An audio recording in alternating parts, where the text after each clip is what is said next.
Entitled Kid Chops Down My Tree, costs her $700,000. I used to live in a beautiful old manor that had been split into 3 attached houses, each of which was about 150 years old. The manor was built around 5 huge giant sequoias that were approximately 200 years old. In the UK, giant sequoias are rare, and the 2 in our garden significantly increased the house's value by about £60,000. We had 2 wonderful neighbors who lived next door to us, a young couple and an elderly couple. Unfortunately, the elderly couple passed away, and their child and her family moved in. Let's call her Jo.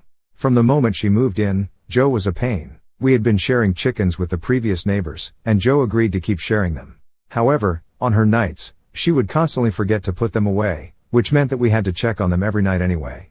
One night, her children thought it would be funny to open our personal duck pen, which led to a mass slaughter.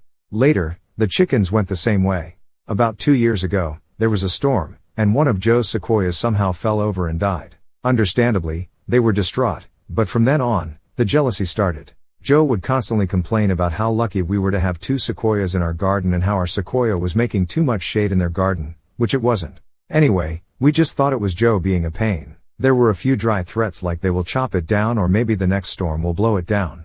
When we came back from a holiday to France, we found a huge 6-meter stump and nothing else. I mean, how the hell do you get rid of a 100-foot tree in like 2 weeks? 2 of our old British oak trees had been crushed as well. My mom and sisters were crying, my dad was red in the face, and we had no evidence Jo had done it. She claimed that there had been a storm and she had to get rid of it. We had a security camera at the front of the house, but you could get in the back if you went through a few fields. We were then given an £8,000 bill for damages to her property and to have the tree chopped up and removed. The wood alone would have been worth a small fortune. We had lost all hope, and 2 weeks had passed when my dad came running in from the garden. We had put up a wildlife camera a few months ago and had caught everything. We got a lawyer on the phone and started our revenge. We got a tree surgeon out who said it was an original specimen brought into the UK in 1860, along with the 2 that were in Elveston Castle Country Park.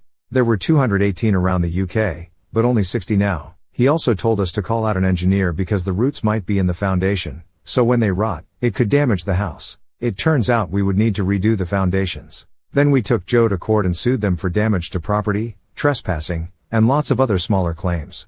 The tree would cost $250,000 to have another sequoia that was 200 years old put in and looked after. It's basically impossible, plus the damage to the foundation, which was $200,000, and the 2 oaks, which were another $25,000. With the smaller claims, it went to about £500,000, $700,000.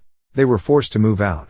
Now, my family and I have paid off the mortgage, done a lovely loft and kitchen conversion, and have basically done up the house and garden.